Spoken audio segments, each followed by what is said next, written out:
In my last video, I showed records in a number of lots bought at auction. I've been back to the auction house. There are more lots consigned, I believe by the same vendor. The section started off with 54 rock LP records, including a Vertigo Swell, Paranoid, and other artists as indicated in the online catalogue. I was, however, more interested in the next lot. Approximately 39 mainly folk-related records, including 4 Nick Drake titles, as we can see from the only image in the online catalogue, and others including Fairport Convention, John Martin, Sandy Denny, etc. I did buy this lot. I will show those in a moment. I also bought the next lot, approximately 50 LP records.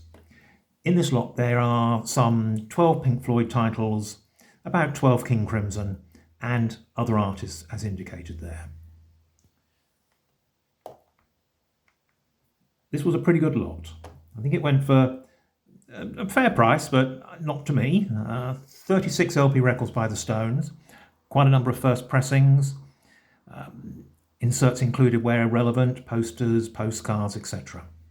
£450 plus buyer's premium for that lot. The buyer's premium at this auction house is 25%, so need to add VAT, so all-inclusive 30% add-on to the hammer price indicated. This lot I think was interesting. Again, didn't buy this. 44 LP records, all on the Island label. Some first pressings by Traffic and Jethro Tull, and also Spooky Tooth. And there were 4 of the earlier Mott the Hoople titles.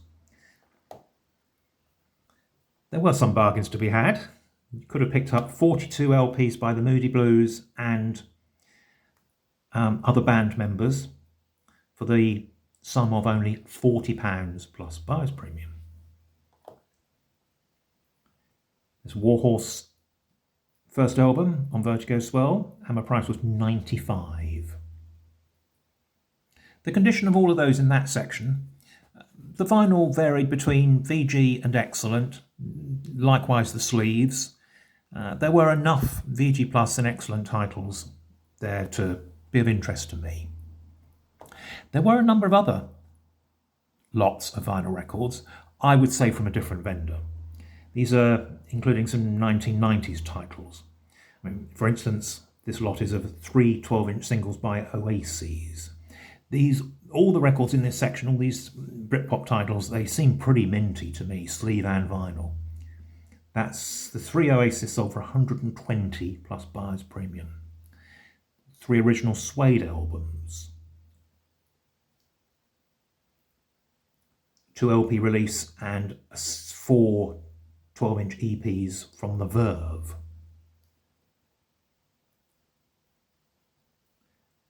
I thought this one was interesting too. 10 LPs, first pressings of K. Kulashekar, and early pressings of albums by The Lars, Blue Tones, 2 from Garbage, Vines, and 2 from White Stripes. However, let's have a look at the folk records that I bought. These included 3 albums from The Amazing Blondell. I've cleaned the vinyl on all of these now. These will be going into a box for a forthcoming record fair. I've indicated my likely ticket price, as always, open to sensible offers. Next one is an LP by The Bunch. It's various artists indicated there, and it comes with a flexi one-sided single. There are a couple of Michael Chapman albums.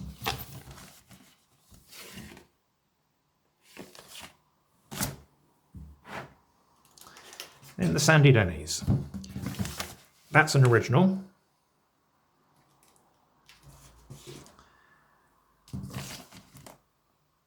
Sandy album is a reissue, probably from the early 80s. And again, that's an original. Let me get on to the Nick Drake titles. So 5 leaves left, as the catalogue indicated, is effectively a second pressing.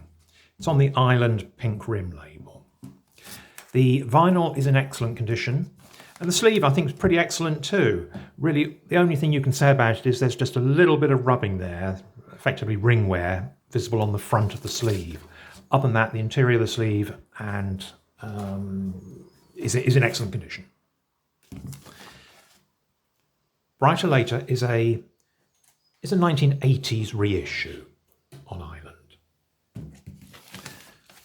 And Pink Moon is I think from the 2000s. It's an unofficial release with a label that looks like it's on Island Pink Rim. And the last of the Nick Drakes is a compilation album, a treasury. This came out in 2004.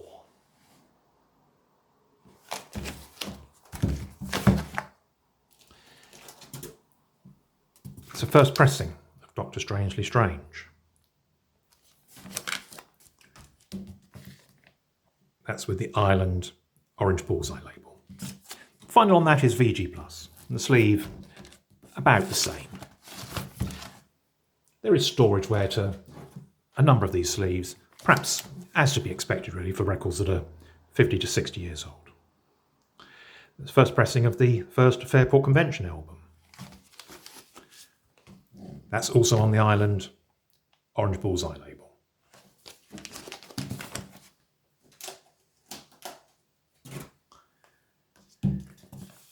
Next Fairport Convention.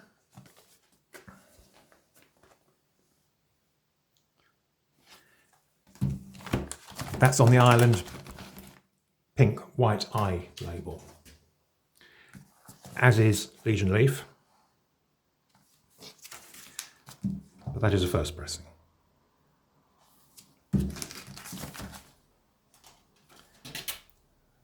Likewise Full House.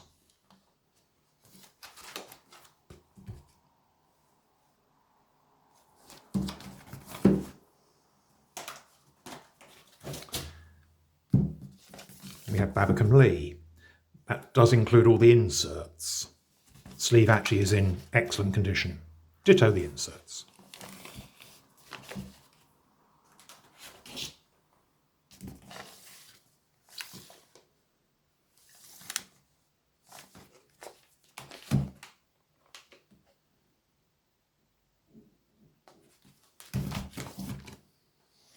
And there's a couple of other Fairport Convention titles.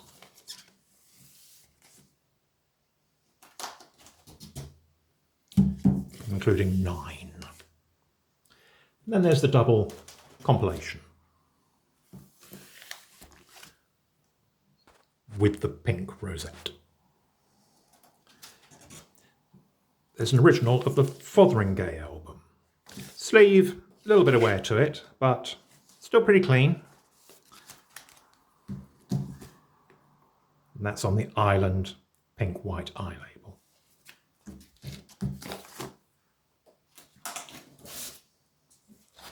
There's a It's a Beautiful Day album. Marrying Maiden.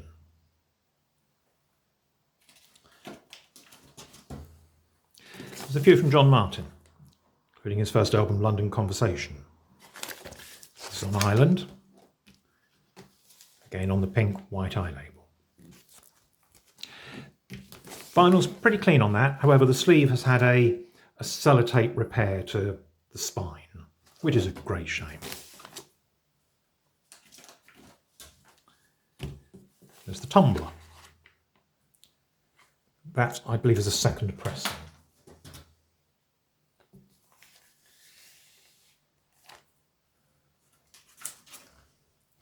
Very clean copy of Solid Air. That's on a gatefold sleeve. It's on the Island Pink Rim label. Very clean vinyl and sleeve, excellent throughout.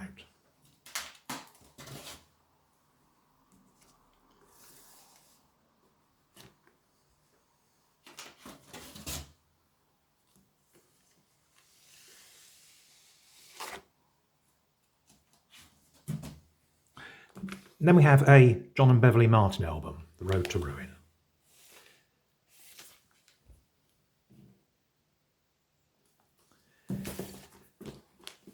These are all consistently in the VG Plus range of vinyl. There's the Pentangle album.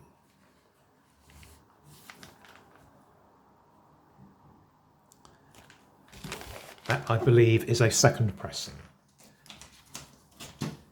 However, Basket of Light is a first pressing.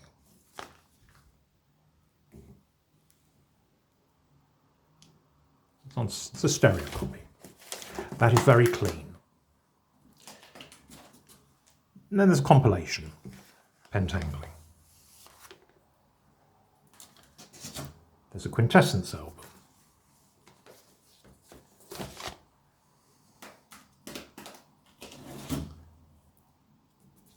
There's a Steelers Wheel album, Jerry Rafferty. Then we have two from Richard and Linda Thompson. The vinyl on that one is about VG to VG Plus. It does have a number of hairlines. I will have to play test that to see what I think of the sound on it.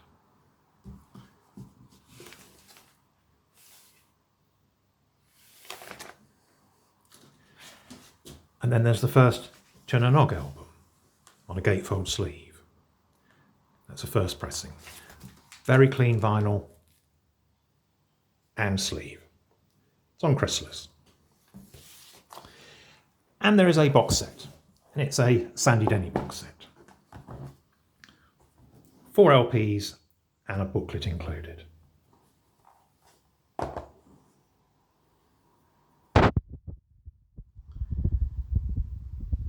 I'm very pleased with that lot.